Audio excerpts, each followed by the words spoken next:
তো এখানে আগে তোমার বিষয়টাকে একটু ব্যাখ্যা দিই, তারপরে প্রয়োজনে আমি পরে একে একে লিখে দিয়ে দিচ্ছি। এই পাশে একটা দেখি তো, এটাও লেখা আছে পটেনশিওমিটার। আবার এই পাশে একটা তুমি দেখিচ্ছ একটা বর্তনীর মতো কিছু, সেটাও পটেনশিওমিটার। হ্যাঁ এখন তোমার দেখে মনে হবে স্যার এটা কি হচ্ছে কি আসলে, ঠিক সেটাই। আছে? যে এইরকম একটা বর্তনীর জিনিস এখানে গোলের একটা, এটা তো তুমি এবার গোল দেখে তো বুঝতেই পারছো এটা একটা ভলিউম। তো ভলিউমটা পটেনশিওমিটার কেমনে হয়? ভলিউমটা পটেনশিওমিটার এইভাবেই হয় যে এটি তোমার ওই পরিবর্তনশীল রোধ তৈরি করে। অর্থাৎ হুম, ভলিউমটা আমরা বাড়ানো কমানো যেটি বুঝি, সেটির অর্থ হ্যাঁ হচ্ছে যে আমি ভলিউমের মাধ্যমে যদি রোধ বাড়ে দেই, তাহলে তড়িৎ প্রবাহ কমে যাবে। তড়িৎ প্রবাহ কমে গেলে ওই অ্যাম্পলিফায়ারের সার্কিট গেইন যেটা, সেটা সার্বিক গেইন কমে যাবে। ফলে সাউন্ডটা স্লো হবে, আস্তে হবে। আবার যদি আমি এটি বেড়ে দেই, তাহলে এটি বেড়ে যাবে। হ্যাঁ তো এখন পটেনশিওমিটারে ঠিক এই কাজটাই হয়। ওই বর্তনীতে সুন্দর করে রোধ সাজানো থাকে, ওই রোধগুলোকে আমি ইচ্ছা মতো রোধের মান বাড়াতেও পারি, কমাতেও পারি।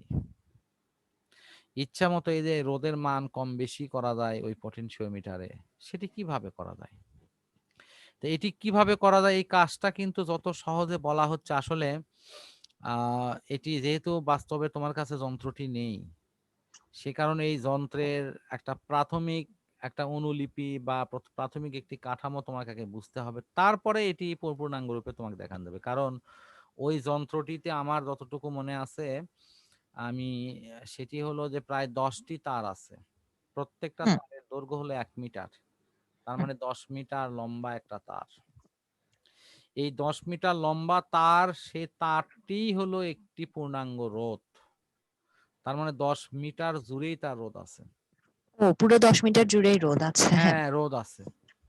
এখন আমি তোমাকে একটা সহজ হিসাব বুঝাই এই ইয়েতে,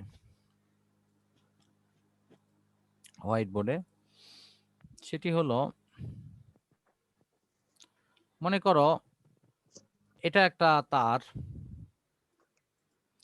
এই তারের দৈর্ঘ্য হয়তো আগে বললাম 10 মিটার। হুম, এখন এই 10 মিটার দৈর্ঘ্যের মধ্যে রোধ আছে, রোধ আর এর মান আছে হয়তো 20 ওহম। 20 ওহম রোধ এখানে আছে।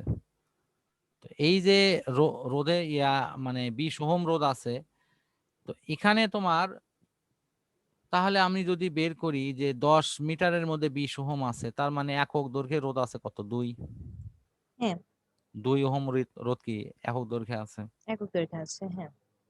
তাহলে আমি মনে করো এখানে ওই রোডটার মধ্য দিয়ে এই বিষয়টা ছড়িয়ে দেওয়া আছে। ভোল্টেজের একটা সোর্স আমি এখানে লাগিয়ে দিলাম, এটা প্লাস মাইনাস এরকম,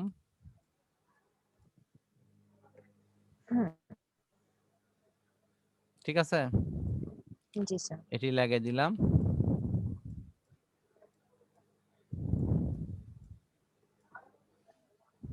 তো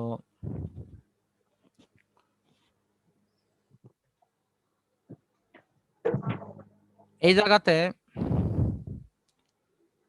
যেটা ঘটলো আর কি, তা হলো এই জায়গাতে মনে করো তোমার 10 ভোল্ট দেওয়া আছে, যদিও এটা 1.5 ভোল্ট হবে, তারপর আমি বোঝানোর সুবিধার্থে 10 ভোল্ট দেওয়া আছে। প্রতি একক দৈর্ঘ্যে 1 ভোল্ট করে ব্যবহার হচ্ছে। এখানে 1 ভোল্ট, ঠিক আছে, এখানে 1 ভোল্ট, এইরকম ব্যবহার হচ্ছে। এইভাবে হতে হতে শেষে যা তোমার ওই শেষের অংশে 1 ভোল্ট ব্যবহার হয়ে পুরো 10 ভোল্ট হয়ে গেছে। এটা 10 ভোল্ট হচ্ছে। হ্যাঁ তো এখন তুমি দেখো যে এই যে এই যে 10 ভোল্ট যে হলো এখানে, ঠিক আছে? জি স্যার। তো এখানে যে 1 ভোল্ট করে ব্যবহার হচ্ছে, তার মানে এখানে 1 ওহম রোধ আছে, এখানে 1 ওহম আছে, এরকম হয়ে হয়ে তো 10 ওহম হচ্ছে। হ্যাঁ অথবা আমি যদি বলি যে পুরো 10 মিটার দৈর্ঘ্যে 20 ওহম রোধ আছে, তাহলে প্রতি একক দৈর্ঘ্যে 2 ওহম করে রোধ আছে। এখন হ্যাঁ আমি তারের ওই যে একটা জকির মতো কিছু দেখানো হচ্ছে, যে রোডটাকে আমি ধরো একটা গ্যালভানোমিটার লাগাই নিছি, ঠিক আছে, নিয়ে আমি করতেছি কি, এই জায়গা থেকে বিদ্যুতের কানেকশন এইখানে দিছি, দিয়ে খুব ভালো করে এটি হিসাব করবা। যদি আমি এই কানেকশনটা, এই যে এই জকিটা, হুম আমি এই জকির ছবিটা দিচ্ছি, এই জকিটা যদি এই জায়গায় লাগিয়ে দেই, তাহলে একটু হিসাব করো, বিদ্যুতের স্বাভাবিক নিয়মে ইলেকট্রন এই দিক থেকে এই দিক থেকে এই দিক থেকে ঘুরতে ঘুরতে ঘুরতে ঘুরতে এইদিকে এই আসে, লাল এখানে বিদ্যুৎ আসবে, আসছে।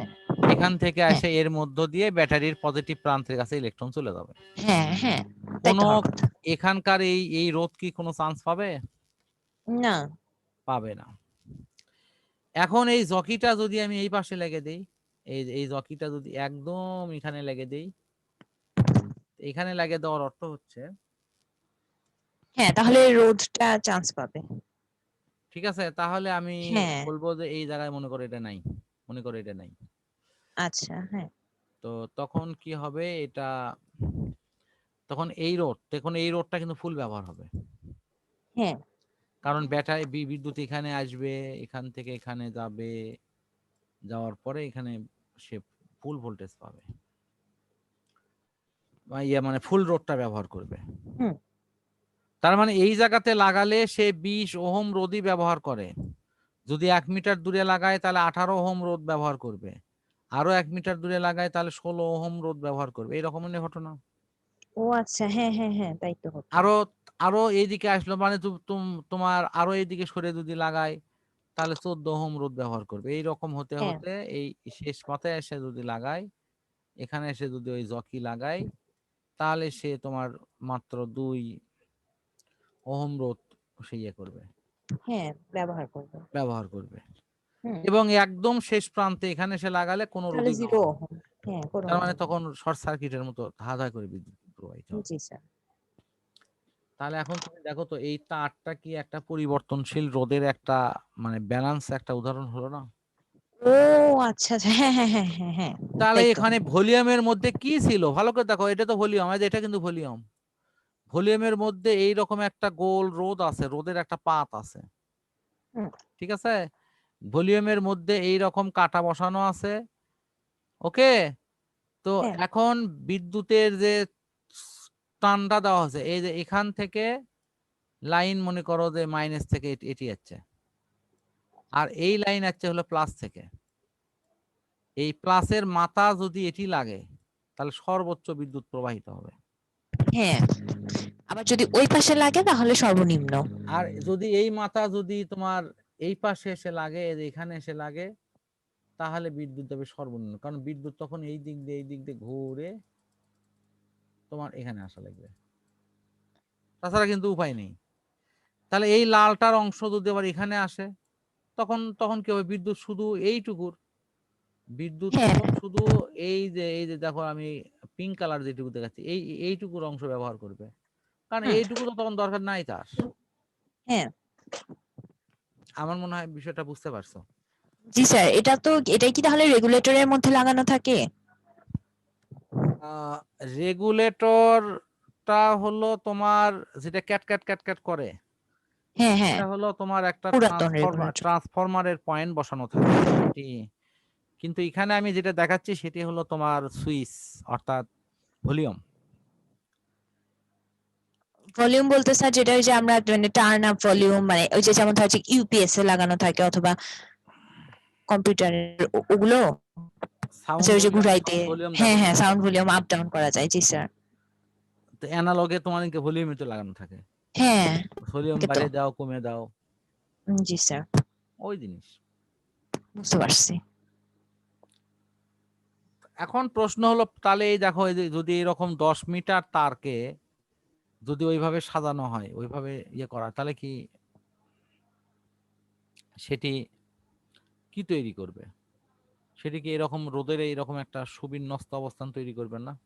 হ্যাঁ তো এইখানে ওই ওই পটেনশিওমিটার এই 10 মিটার তার এরকম লম্বা করে যদি দেওয়া হয়, তাহলে অত অত 10 মিটার লম্বা ল্যাব রুম পাওয়া সেই যন্ত্রগুলোকে সংরক্ষণ করা সম্ভব না। তখন বিজ্ঞানীরা করছে কি 10 মিটার তারকে তোমার এরকম মৌলিক নীতির সাথে তুলনা করে ওই 10 মিটার তারের যে অংশে লাগালে বাহিরের অংশটি মানে পরিপূর্ণ ঠিক হয় আর কি, যে প্রবাহের সাথে তার বর্তনীর রোধ এগুলো অ্যাডজাস্ট হয়, সেটাই হ্যাঁ এখানে করা হয়।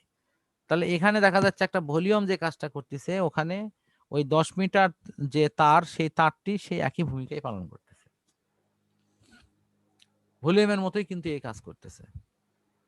তো এর মধ্য দিয়ে এই রোধটাকে তারের দৈর্ঘ্যে রূপান্তর করা হচ্ছে। খুব ভালো করে এটি খেয়াল করো, রোধকে তারের দৈর্ঘ্যে রূপান্তর করে নেওয়া হচ্ছে।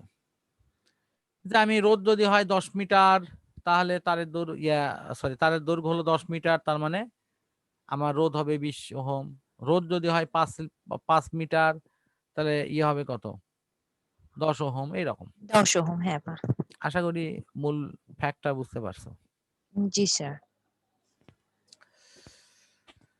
এখন পটেনশিওমিটারে এটি কিভাবে দেওয়া থাকে, এটি একটা কথা।